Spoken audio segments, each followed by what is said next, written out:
का ग, तुला आमंत्रण आलं का? कसलं? अगं वैश्वीच्या मुलाचं बारसं नामकरण विधी आहे ना. खरं?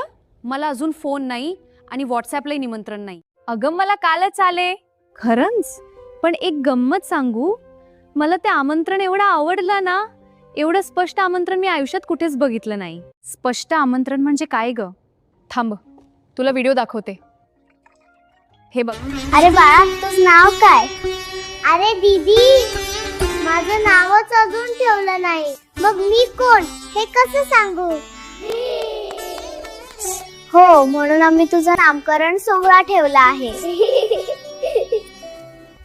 माझं नाव ठेवणार. पण कधी ग दीदी आणि कुठे? कोण ग नाव ठेवणार माझं? तुझं नाव तुझी कंचन आतू ठेवणार आहे. आपल्या खूप सारे आतू येणार.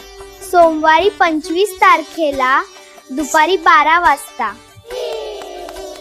गोड नाव ऐकायला तुम्ही नक्की आहात. मी तुमची वाट पाहतोय. तसे तुम्हाला माझी आई, आजी, आजोबा, आई, बाबा, माझी नानी आई आतू कॉल करतीलच.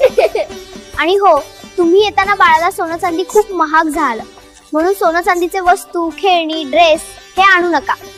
तुम्ही फक्त आशीर्वाद देण्यासाठी या. अगं दीदी, तू कितीही सांगितलं तरी आपले नातेवाईक बंद पॅकेट मध्ये काहीतरी देतीलच का?